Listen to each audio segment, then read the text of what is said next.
All right, let's get right into it. We tend to think of our online world as this neutral space, right? A kind of digital town square. But what if it's not? What if it's actually an active, invisible system with its own set of rules? Rules designed to shape us in ways we don't even see. It really all starts with this one question. That feeling you get, the anger, the frustration, even that rush of validation you get from your feed, that is not an accident. It's a product. And like any product, it's there for a reason. And you better believe someone is cashing in. So here's the first thing you absolutely have to get your head around. Nothing you see is random. It is all part of a huge, carefully managed system. And its main goal? It isn't to inform you or connect you. It's just to grab your attention and hold on to it for as long as humanly possible. So where does a system like this really thrive? Well, it flourishes in a very specific corner of the internet, a place we can call the low-depth, high-outrage quadrant. This place, this is the engine room of so much of our modern polarization. Now, what's really wild about this quadrant is how it works. I want you to think of it like junk food for your brain. It serves up these simple, black and white messages that just hammer on your emotions. This kicks off a roller coaster of dopamine and cortisol, which creates this addictive little feedback loop that keeps you scrolling, keeps you clicking, and most importantly, keeps you engaged. But how do you even get pulled into this place? Well, the system has this incredibly powerful sorting mechanism. And to understand it, we're going to look somewhere you would probably never expect: a chemistry lab. See, in chemistry, there's a technique called chromatography. Basically, you pour a mixed substance through a filter, and different bits of it stick to that filter at different speeds. And this separates them into these pure individual components. The algorithm does the exact same thing, but with people. The process is almost identical. We, all of us, a diverse population, get introduced to the system when we log on.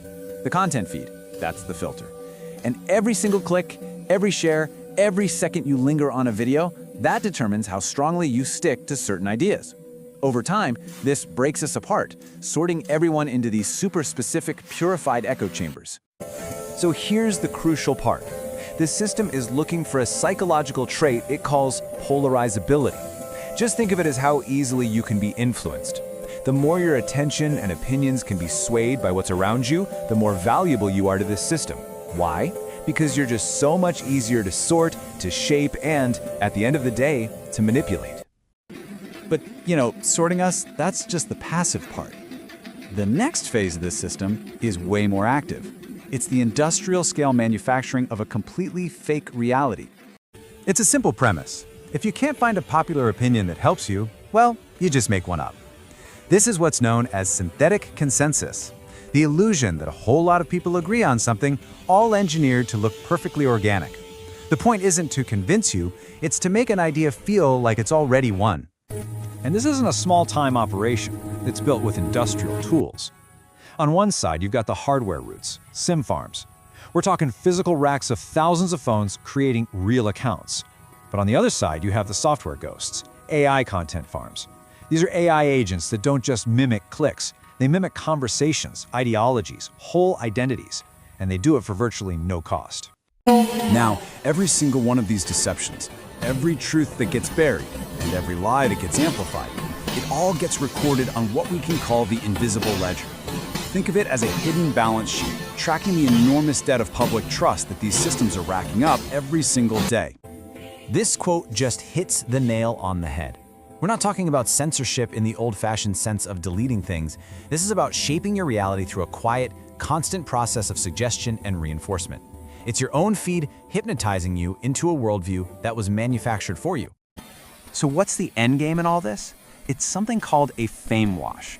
It's where you use all this manufactured popularity, this synthetic consensus, to build a kind of reputation shield around a person or an idea. It's a way to launder anything, from dirty money to bad intentions, making it look totally legitimate and even celebrated in the court of public opinion. Now, I know this all sounds pretty abstract, but it has a very real and a very personal cost. This machinery isn't just changing the world out there, it's changing us in here. All of it, the constant conditioning, the sorting, those endless outrage loops, they slowly chip away at our spontaneity, at our critical thought. They are literally training us to react on cue, to behave like simple, predictable machines. We risk becoming automata. Let's look at a classic automaton model, an addict. The cycle is always the same. It starts at a baseline, a sober state. Then an input, a withdrawal symptom, triggers a craving. That leads to a predictable action, seeking the substance. This achieves the goal state, temporary relief, before a reset sends it right back to the beginning. It's a deterministic, compulsive loop. And here's where it gets really chilling. That exact same structure, that same loop, applies perfectly to an online follower. The cycle starts at awaiting orders. The input is charged content from a creator. The action? Attack the creator's online enemies. The goal state is a temporary feeling of belonging, and then it resets. It's the same machine-like behavior, just with a different input. Okay, that picture sounds pretty bleak, I know. But understanding how the system works is the first step to building a defense. The way we fight back isn't about just logging off. It's about building a better system. It's about building a counterledger. So, what is this counterledger? Well, it's the polar opposite of the invisible one. Instead of suppressed truth, it's built on radical transparency.